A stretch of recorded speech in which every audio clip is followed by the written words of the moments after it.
فاسألوا أهل الذكر إن كنتم لا تعلمون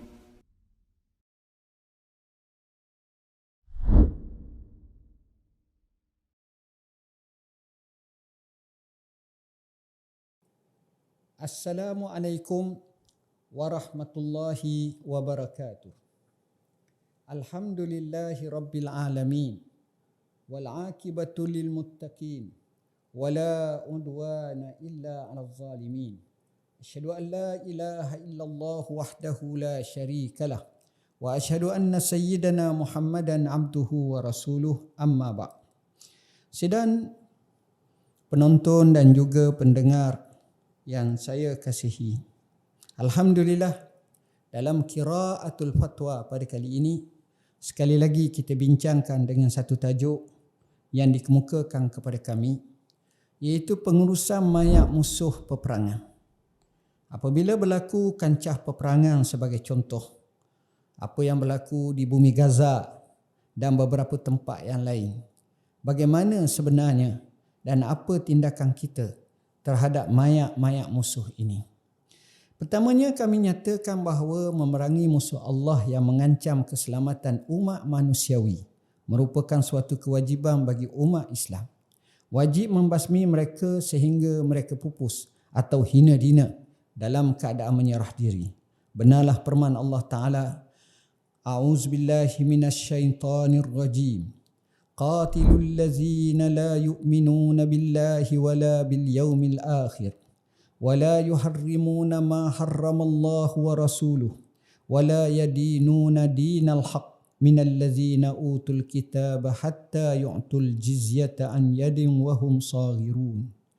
Perangilah orang-orang yang tidak beriman kepada Allah dan hari akhirat, serta tidak mengharamkan apa yang Allah dan Rasulnya haramkan, serta tidak beragama dengan agama yang benar dalam kalangan orang-orang yang diberi Alkitab, sehinggalah mereka membayar jizyah dengan tangan mereka dalam keadaan mereka kerdil dan hina. Surah At-Taubah ayat 29.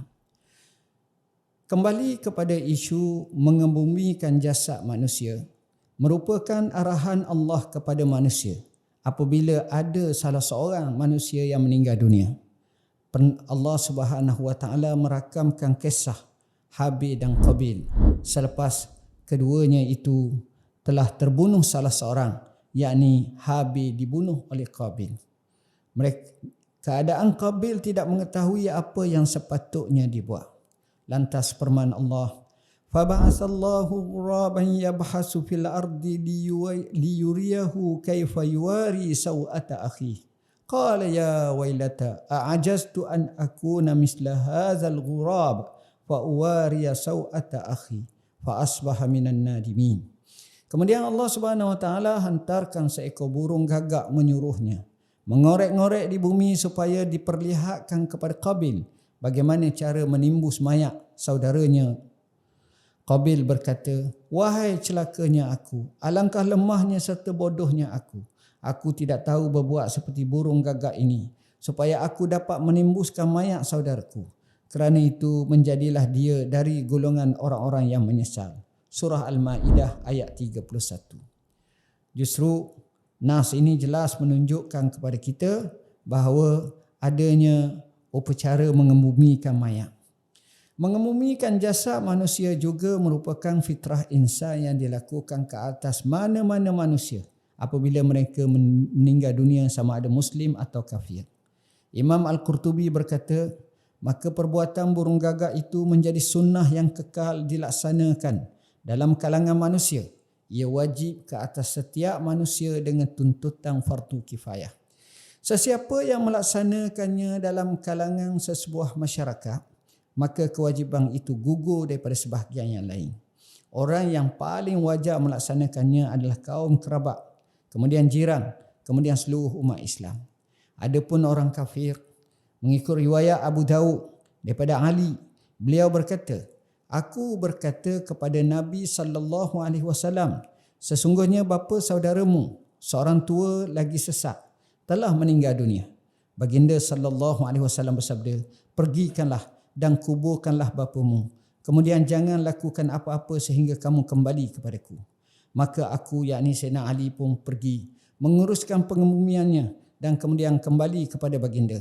Lalu baginda sallallahu alaihi wasallam memerintahkanku untuk mandi, maka aku pun mandi dan baginda mendoakan untukku.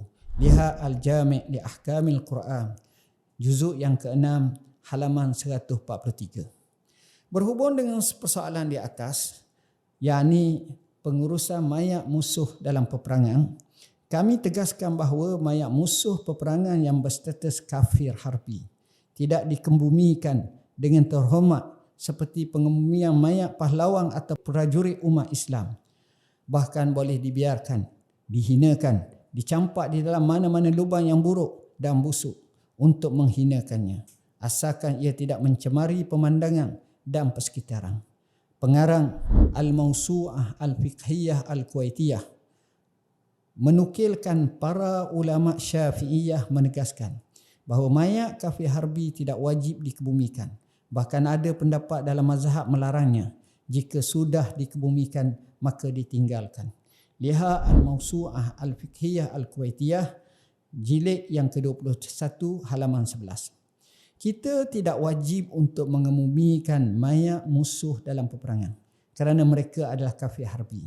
Kafir harbi tidak layak mendapat penghormatan.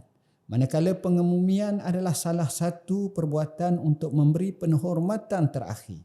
Demikianlah yang termaktub di dalam kitab-kitab muktamad fatwa fuqaha asy-Syafi'iyah. Sebagai contoh, Al-Imam Ar-Ramli Al-Kabir berkata, "Ammal harbiyyu fala yajibu dafnuhu bal fi wajhin la yajuz." Adapun mayat kafir harbi, maka tidak wajib untuk mengebumikannya. Bahkan ada satu pendapat dalam mazhab Syafi'i yang mengatakan tidak dibolehkan untuk mengebumikan mayat orang kafir harbi. Lihat Hasyiah Ar-Ramli Al-Kabir ala Asnal Matalib, jilid yang keempat, halaman 215. Sekiranya mayat tersebut adalah kafir harbi, maka tidak perlu dikebumikan. Sebaliknya, mayat tersebut boleh diberi kepada hayawan-hayawan pemakan bangkai untuk dimakan. Sekiranya ia mendatangkan bau yang busuk, maka boleh ditanam atau dikambus dalam mana-mana lubang. Ini adalah sebagaimana yang dinyatakan oleh Imam Sulaiman Al-Jamal dalam hasyiahnya. Naam, al-harbiyyu la yajibu dafnuhu wa tughra al-kilab alaih fa in ta'azza an-nasu bi raihatihi wa wuriya amma iza lam yashqa naqluhu bi an sahula qabla taghayyurihi fayunqal fa in dufina turika. Ya, kafir harbi tidak wajib dikebumikan. Sebaliknya dibiarkan anjing-anjing untuk memakannya. Sekiranya bau mayatnya mengganggu orang ramai, maka wajib mayat itu ditanam. Adapun jika tiada masalah untuk memindahkannya sebelum ia berubah menjadi busuk, maka ia boleh untuk dipindahkan. Jika sudah dikambus, dibiarkan ia di situ. Lihat Hasyiah Al-Jamal, jilid kelima, halaman 215 hingga 216. Kami nukilkan sejarah di zaman Nabi sallallahu alaihi wasallam. Selepas peperangan Badar, Rasulullah sallallahu alaihi wasallam dan para sahabat mencampak mayat-mayat musuh dalam kalangan tentera musyrikin Quraisy ke dalam perigi buta Badar. Abu Talhah radhiyallahu an meriwayatkan bahawa anna Nabiyullah sallallahu alaihi wasallam amara yauma badrin bi 24 rajulan min sanadidi Quraisy fakuzifu fi tawiyyin min atwa'i badr khabisin mukhbis.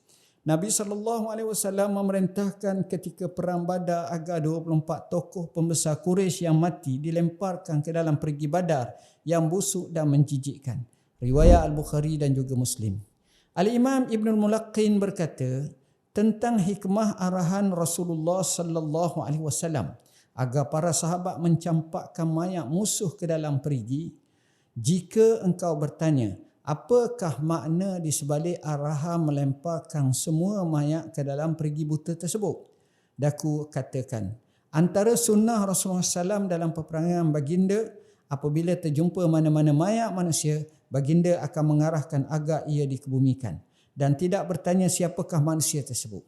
Seperti mana yang diriwayatkan oleh Ad-Daraqutni. Maka melemparkan mereka ke dalam telaga adalah sebahagian daripada tindakan ini.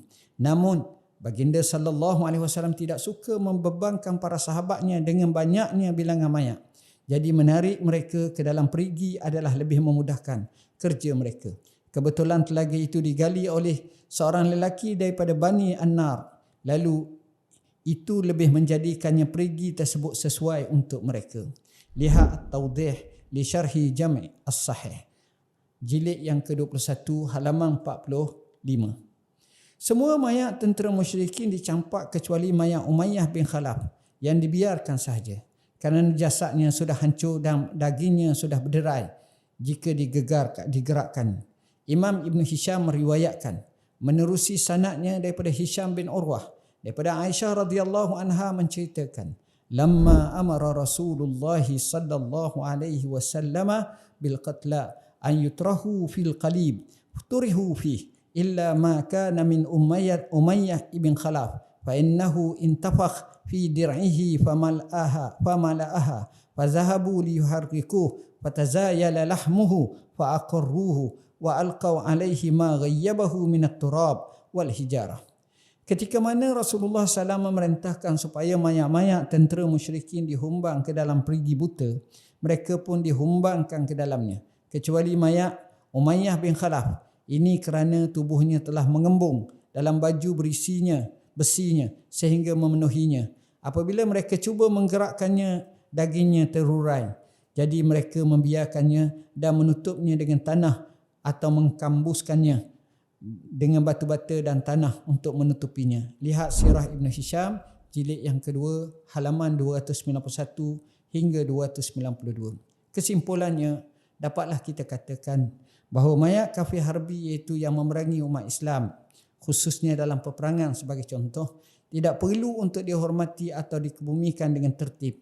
Mayat mereka sama ada dipulangkan kepada pihak musuh untuk diuruskan oleh mereka sendiri atau jika tidak dibiarkan sahaja sehingga merepuk. Jika mahu bolehlah diberikan kepada mana-mana haiwan pemakan bangkai untuk memakannya dan cepat menghapuskannya, atau ia mestilah dicampak ke dalam mana-mana perigi buta atau mana-mana lubang besar, kerana jika dibiarkan begitu sahaja tanpa dialihkan, ia akan menyebabkan kerosakan dan keburukan yang menebar seperti penyakit yang berjangkit, pencemaran bau dan persekitaran yang buruk. Adapun jika mayat musuh tersebut adalah beragama Islam, maka wajib mayat musuh tersebut tidak boleh disembahyangkan oleh pemimpin, hanya disembahyangkan oleh keluarga dan beberapa orang sahaja. Jenazahnya juga dikuburkan secara berasingan dan di kawasan terpencil. Tidak boleh dikebumikan di tanah perkuburan umat Islam kebanyakan.